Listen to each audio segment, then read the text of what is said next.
Welcome back to the channel on our continuing voyage to become better blues players. My name is Mark, and a few weeks ago I put out a lesson where I taught what I consider to be the best minor pentatonic shape to learn on the fretboard. It's a really easy shape and easy to learn, and it sounds more musical than a traditional shape. So I got quite a few comments on that video, and a couple of people were asking, that's great for minor pentatonic, but is there an equivalent major pentatonic shape? And yes, there is, and so that's what we're going to be looking at today. So if you're looking for a really easy to learn major pentatonic shape to play across the fretboard that sounds more musical than a traditional pattern, well, stay tuned, because what we're going to do is, first of all, I'm going to show you the pattern, teach you it on the fretboard. Then you're going to see me play an example solo using this pattern so you can hear what it sounds like in context. Then we'll come back, I'll show you all 7 licks broken down, so you've got some example licks to play using this pattern as well. And then at the end we'll talk about all of the bending, the double stops and the slides that this shape opens up, that you see in this pattern that you don't get in kind of like the traditional pattern. Okay, so that's the way the video is going to work. So first of all, what am I talking about? What is this pattern? Well, if you saw the minor pentatonic version, what you would have seen is that we play 2 notes on one string, 3 notes on the next, 2 notes on one string, 3 notes on the next, that type of thing. We do the same in major. We're going to be in the key of A, so this is what an A major chord sounds like. Okay, and our pattern goes like this.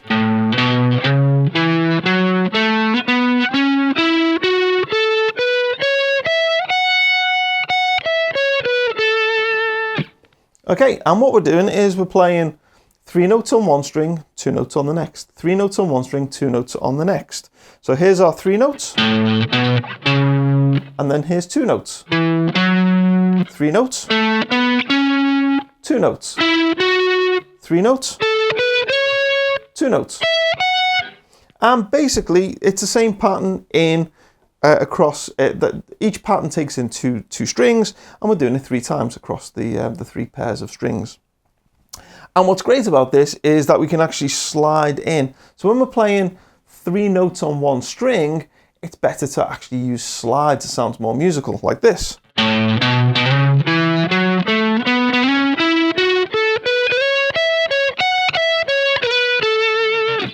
Okay, so it allows you to kind of slide between positions, because with a traditional pentatonic scale, we're used to playing 2 notes per string. Now we're playing 3 notes, it opens up the possibility to slide more into notes and things. We'll come back and talk a little bit more about that at the end. Okay, so that's the pattern. It's really easy to learn. The only tricky bit is when we move from the G string to the B string. So on the D and G string, we've got these 5 notes. But then when we jump to the B string, we've got these 5 notes. And the tricky thing there is that on the G string, we're playing the 9th and the 11th fret. But then when we jump to the B string, we're starting the pattern again at the 10th fret. So we've kind of got to change our fingering slightly. And that allows us to then play this pattern.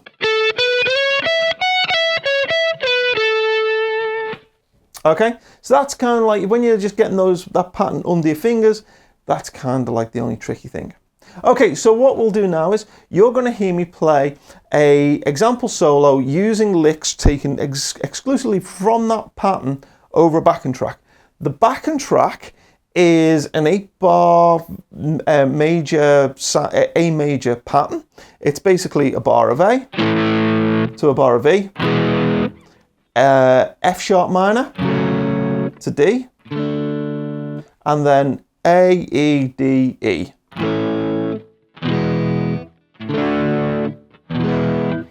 So a chord progression that really does kind of want you to use a major pentatonic sound rather than minor. I deliberately wrote the backing track like that. It is an 8-bar shuffle, so it's still got that kind of bluesy feel.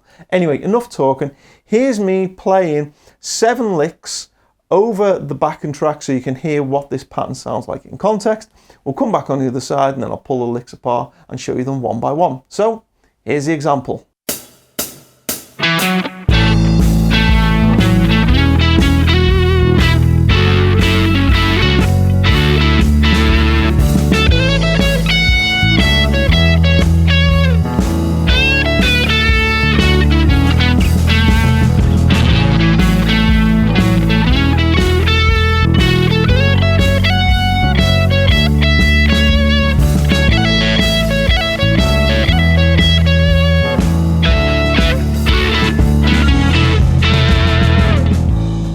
So that was the example then. What we'll do now is I will pull those licks apart and show you them one by one and where they come from in that pattern.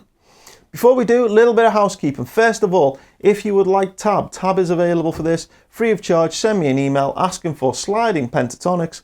Next time I'm online, I will send you a copy of the tab back attached to the email, totally free of charge. That is all paid for by the Patreon supporters and those who contribute to the channel through the PayPal tip jar. If you're interested in those things, have a look in the description below. If you want a copy of the tab, send the email asking for sliding pentatonics, and my email address is in the description below. Also, there is a backing track. The backing track I put together myself. That is available as a separate track on YouTube. If you would like to access that, look in the description below and there'll be a link. If you want a copy of the MP3, unfortunately the MP3 is only available to those who support me on Patreon. It's one of the perks that they get. So if you're a Patreon supporter, you'll have a copy of the MP3 as well. Okay, I think that's probably it for housekeeping. Let's get on with the licks. First of all, lick 1 goes like this. 1, 2, 3.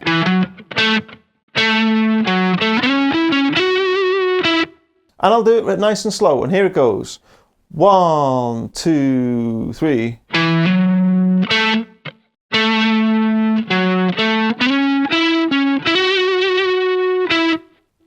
Okay, so it starts with this hammer on 7 to 9 on the A string. That comes in after, on the count, you'll hear a count at the start of the backing track.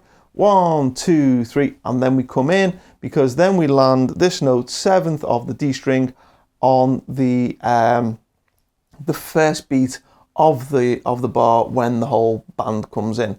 So you get like the count 1, 2, 3, and then we hit that again. So okay, so that first part goes like this. 1, 2, 3. Okay, then we've got back to 9 on the A string, and then back to 7 on the D.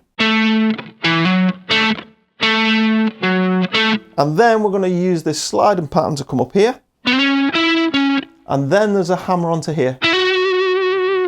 Hammer on, hold it, and shake it before finally coming off to 9 on the G string.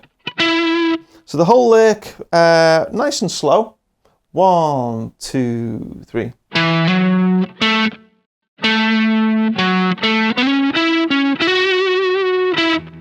Okay, so you're seeing that pattern in there as we're doing those slides between them. Okay, so that was lick 1. Lick 2 now uses some double stops, and it goes like this.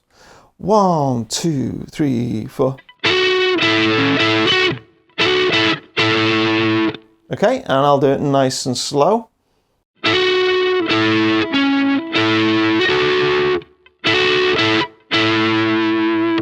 Okay, so the trick with this one is I'm anchoring my index finger on the 9 of the G and my middle finger on the 10th of the B string, and I'm anchoring those pretty much throughout the whole lick, and then using this finger to hammer on G string at the 11th. Okay, there's some really nice double stops that we're pulling out there. Okay, so you get those kind of sounds in there as well. So that's lick 2. Let's do it one more time up to speed.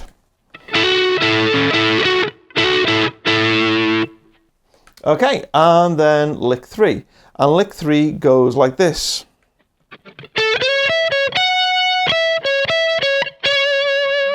Nice and slow.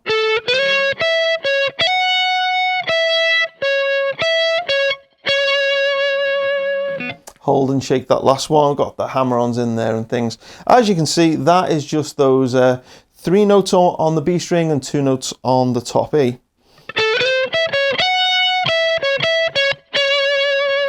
So you're getting that pattern jump out there. Okay, so that was lick 3. Lick 4 now. Where's lick 4? Lick 4 has got a bend in it and it goes like this.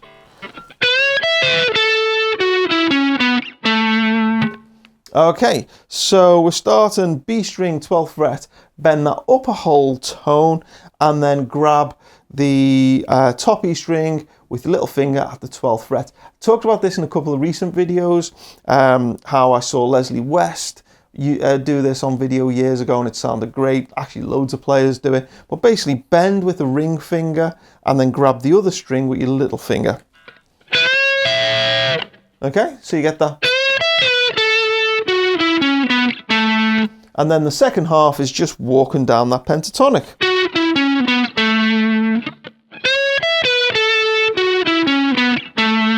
Nice and slow.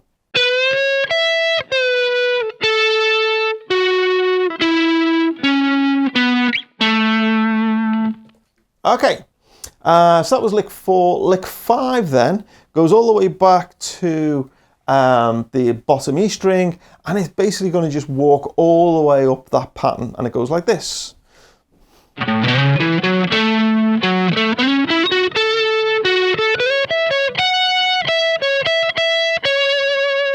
Okay, and I'll do it nice and slow.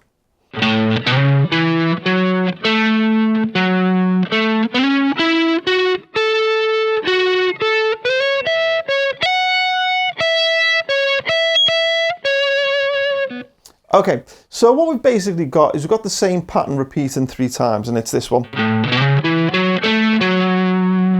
Okay, so we do that using the E, A and D string. And then we do the same thing again, starting at this note here, which is again is an A. So we're going to do this across the D, G and B string, same pattern. Only tricky thing with that is you've got to watch whether you're playing that note there, 10th fret of the B string, with either your index finger or your middle finger. Naturally, I want to play that with my middle finger, but because we're then going to do the same thing again on the top strings, I find it easier if I jump to my index finger there. So you get this. Because then that sets us up to do it again on the top 2 strings. On the top 2 strings, it's slightly different because we don't have an extra string to jump to, but you get that idea. And then we just end with the... So that was lick 5. I'll do it up to speed one more time.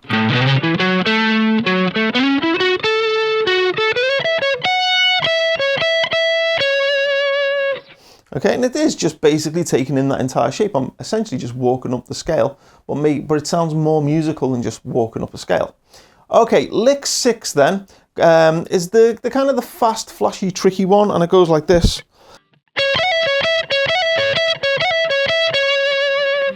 Okay, now I'll do it nice and slow.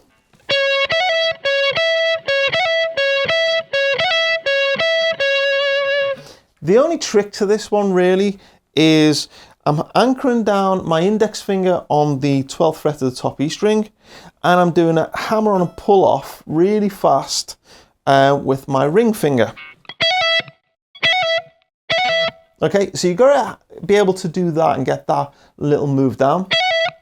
Okay, so we're starting from 14 on the B string, and then we're doing that little move. Okay, so once you can do that, you basically then come back to 14 on the B string. Basically practice that a bunch of times. Once you've got that back, basically all we then do is add the 12 on the top E again. So the whole little phrase goes like this. Okay, and just do that a bunch of times. And the only trick to it, if there's a trick, is that you've got to be able to do that and feel the pulse. Ba-diddle-a-da, ba-diddle-a-da. Okay, so if you can listen to the music, do that in time, get it down. It's actually much easier than it first appears. If you look at it sounds like a really fast, flashy lick, but if you look at what I'm actually picking here, it's only this.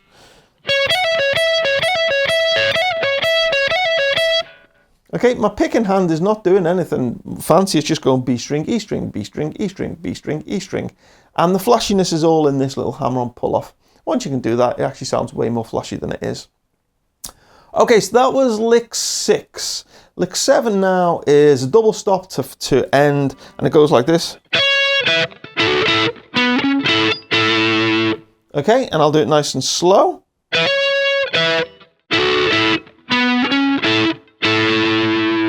So we start with holding down 12th fret B string and top E string with my index finger, holding both of those down while I then slam on to the B string at the 14th fret with my ring finger, so that then the B string and the E string ring out together. So you get this. And then back off to just the 12. I love that little move. I do those kind of things all the time. And then we basically do the same thing here, but this time I'm anchoring down index finger, 9th fret of the G string, middle finger, 10th fret of the B string, and this time I'm slamming down my ring finger on the 11 on the G string while letting the B string ring out as well. So you get this. Okay, and off again. Okay, you put them together, you get this. Okay, nice and slow, I'll just do that a little bit. Okay, and then we've basically just got this line where we come back down to the D string, hit 9 to 11, and then end on this shape twice. And that's a nice shape to end on there, because actually that's an E and an A. In fact, you can think of that as part of that A chord there.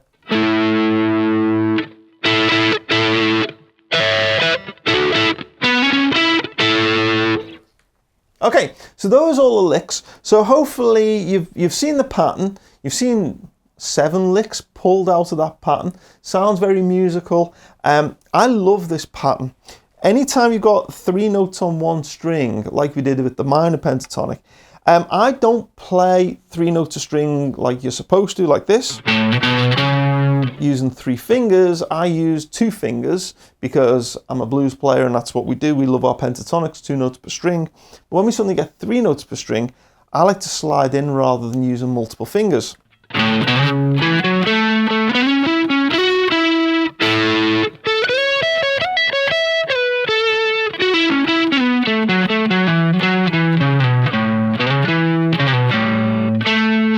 Okay, so this shape, because it's got those, where it's got those 3 notes, I'm still only using 2 fingers. I'm just sliding between them, and I'm mainly using index finger and ring finger to do all this work. Same as, you know, when I use just regular pentatonic shapes. So even though we've got the 3 notes, what it does is it allows us, or for me, it kind of forces me to put slides in to get between them, because I want to just carry on using 2 notes per string. So it's great for sliding because it opens up all these sliding possibilities. When it comes to bending, there's not a lot of possibilities for bending here, except for 12th fret of the B string, because we can bend that up a whole tone.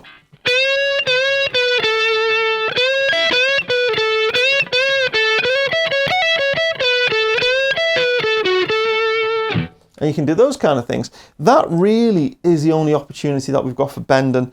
This pattern doesn't allow much bending elsewhere, but that one is really nice. It sounds great. And the other thing that we've noticed when we've been looking at these licks is that we get these great double stops jumping out. In fact, we can go for 3 string at the same time. It allows for those kind of shapes to jump out as well.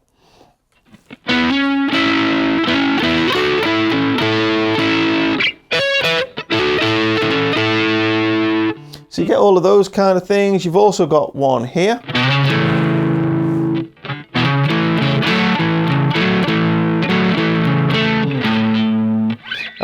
So you get those kind of things as well. So you've got lots of opportunities where you can use 2 notes at the same time and hammer on as well. So those ideas of holding down 2 notes and hammering on onto one of those strings as well, let the others ring out.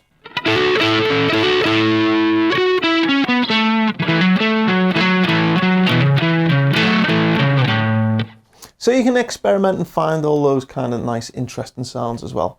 So that was the lesson. If you want to copy the tab, the details in the description below. Hope you've enjoyed this. This is a major kind of version of the lesson that I looked at previously. If you haven't checked that out, please go and check that out as well. If you like this, I'm sure you'll like that as well. Take care, and I'll see you next time.